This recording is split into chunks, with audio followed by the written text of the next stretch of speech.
12 pints comes to mind when came to mind when I read and prayed over this gospel, the readings actually of this Sunday, but particularly the gospel. Now, I'm not talking about a night on the town drinking more than I should. You might think so, 12 pints, you know. Everybody thinks beer.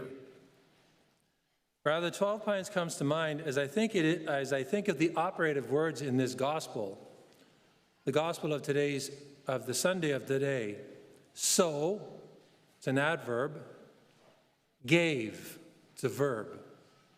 God so loved the world that he gave his only begotten Son. God gave God to us. That's exactly what happened. God gave God to us. There are times when relationships between friends and spouses are experiencing strains or are perhaps in real trouble. While these specific words may not be used in these situations, the sentiments or idea often comes out. How much do you, in fact, love me? How much do you love me? How much of yourself are you willing to give to make this work? This can be, of course, a real ouch to us, because it's not only a question, but it's a question that affects our identity. Are you willing to give 5 pints? Are you willing to give 7 pints? 10? 11.5? Are you willing to give 12 pints? 12 pints is the amount of blood in the adult human body. In other words, are you willing to give 100%? Everything, whatever it takes. God so loved the world. He didn't just love the world, he so loved the world, adverb, that he gave. He gave his only begotten Son. God gives everything.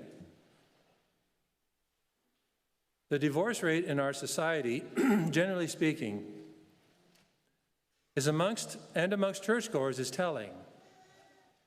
I suspect that people are not entering marriage or establishing friendships, even if they seem to be the kind of friendships that are going to be really qualitative, are entering these with the answers to this question in mind. How much do you, in fact, love me? How much do I love this person? Even if it's not romantic, how much do I really care about this person? Or are prepared to put into this relationship? How much are you willing to give? Are you willing to give all 12 pints? And this doesn't have to be romantic, just to kind of eliminate any ideas that you might be having. It can be, but it's not necessarily has to be romantic. God asks the same question of each one of us. How much do you love me? How much are you prepared to love me? How much are you willing to give me? Says the Lord to each one of us. 3, 5, 9, 11.5, or 12 pints. God says to us, I loved you so much that I gave, in fact, I continue to give my only begotten Son.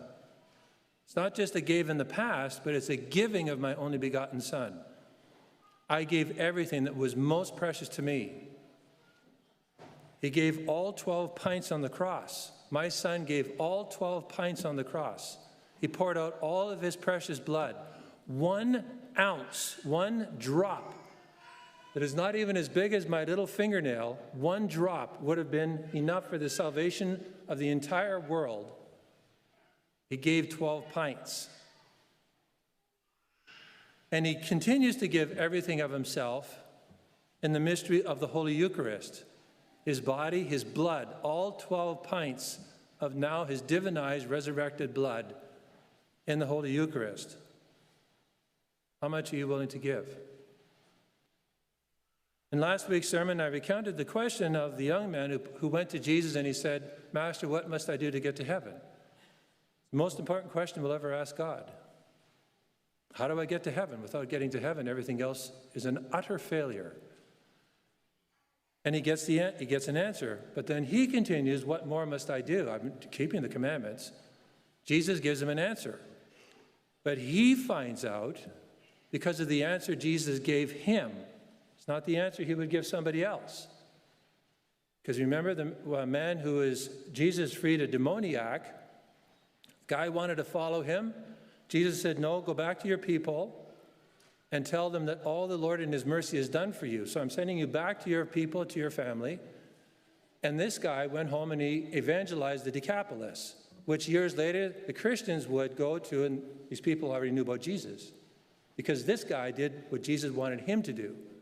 But this guy, Jesus said, sell everything and come follow me. He found out he was not prepared to do this, whether it was 5 or 7, but not 12 pints. And he went away sad. Probably, if you know anything about human psychology, he would have to very quickly begin justifying himself. He was too demanding. That was unfair. That's not what I expected. You asked him the question. He knew what was exactly right for you. Wasn't the same as somebody else. Each was 12, but the 12 applied was different. This is something for us to reflect on, and perhaps as a result, we go away sad because we're not willing to give Jesus Christ all 12 pints of ourselves, according to our vocations in life. And that's why we have so many failures. We feel like we're in a loop. Nothing seems to be really improving or progressing. So much tension, so much stress, kicking against the goad. Jesus knows we can give more, like he knew this man was capable of giving everything for him in this particular case. He knew he was capable of doing it. He wanted him to rise up to a level of greatness. Wouldn't do it. He down-dumbed himself because of his attachments. He wasn't willing to break out of what was holding him back, of giving all 12 pints. So what are we to do? Because Jesus still asks each one of us this question in our own way. Wallow? This usually results in a poor me mentality. I hope not, but it does happen sometimes that we can very easily wallow. Well, God is just unfair. He's asking too much of me. Perhaps remain in a kind of spiritual stasis, meaning that's the way I am. That's me, take me or leave me. And it's sort of a mental, emotional attitude. And in fact, we have to be loved for who we are. You know, in marriages, friendships, I can't love a person for who they're not, who I want them to be. That's ridiculous, but we do it all the time, of course, because we're ridiculous. We're not realizing we're loving an image of somebody we want them to be. However, we can still rise above ourselves and strive for greatness. We can grow in virtue. We can allow ourselves to be stretched to that giving of the 12 pints. Perhaps we're not giving it yet. Try to give. Another way that we can respond to this is trying to give all 12 pints at once. This is kind of like the person who says, well, I'm going to run a marathon, so I'll go out and run 6 miles today, and I've never run before, and of course that's going to crash.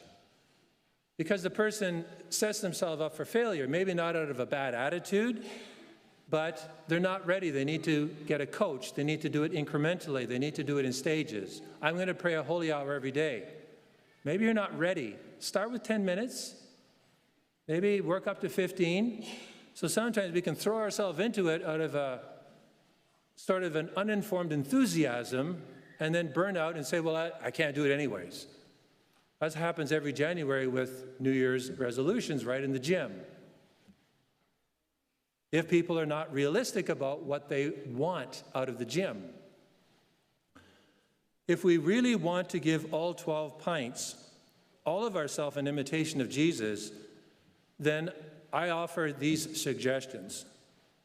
These are things that I've sort of culled over the years, my own experience, and also things that I've read. The overall objective, or develop a plan of growth, or more in accord with my personality, a plan of attack. Plan of growth, call it whatever you want, plan of attack. The overall objective is to give all 12 pints, because that's imitating Jesus. All 12 pints. I have to identify my character defects, points of resistance within myself, because they're holding me back. My inordinate attachments and so on. The enemy knows what they are. I need to know what they are. I need to examine myself. I need to perhaps even get feedback on what my attachments are, what's holding me back from giving to all 12 pints. Are there external obstacles that prevent me from giving all 12 pints? Maybe it's my exposure to the screens too much of the day. They've got to go. It hurts? Yeah, it does. So, you want to give all 12 pints? You don't want to give all 12 pints. Hopefully you want to give all 12 pints, because that is the only way we're going to experience true spiritual, emotional, psychological happiness in our life. When we're giving everything of ourselves, because in return the Master has given everything. And in fact, in marriage, for better, for worse, for richer, for poor, in sickness and in health, until death. I like the word death. You might think because I'm morbid. I'm not. It's because it's success. It's crossing the finish line. It's faithfulness all the way to the end. It's success. Then we need to confess our faults as soon as possible, with the clear intent of improving, if we have to, trying again 1,000 times a day, even if you feel like a hypocrite. Try again and again and again. It's not easy. It's not easy for me. It won't be easy for you if you resolve to do this. It's part of the formula, though, of a plan of growth or a plan of attack. Look for ways to serve and not to be served. This is the model of Jesus. The Son of Man came not to be served, and he had every right to be served, but to serve and give his life as a ransom for many. Look for ways to serve and not to be served. And do not count times. I always do this. You never do this. I always do this. I always empty the dishwasher. I always take the plates off the table. Don't do this. Hold back. Talk. Have a conversation. But it's very super easy to fall into it. Don't count times. Change your mental outlook. Reframe your day. I'm listening to more and more of this stuff on reframing. It's actually a key component psychologists and psychiatrists use to help people who are having mental health struggles, is reframing. It's a natural thing, but it's so important because grace builds on nature. And reframe your day from when am I going to get my time, to how can I serve? How can I serve? How can I serve? And hopefully this is going to feed the other person so they are also serving. I'll actually put a link when I upload this tomorrow to a good podcast, Optimal Work, about reframing. The Father so loved you and that he gave everything, his only begotten Son. The Son so loved us that he gave all 12 pints of blood on the cross. Jesus continues to give everything, all 12 pints in the Eucharist. He makes himself vulnerable to us, to a worthy reception, to an insipid reception, to an even blasphemous, sacrilegious reception. God forbid we ever do that. But he makes himself vulnerable to us. So much does he love us. This should spur us on to want to rise to the level of greatness that God knows we're capable of rising to. You and me, is it 5 pints? 7? 11.5? Or 12 pints? 12 pints for Jesus. Jesus made us for greatness, nothing less than greatness. So with his help, we can, you can, I can give all 12 pints. It may take a while, but ask him to help you, and he will help you give all 12 pints.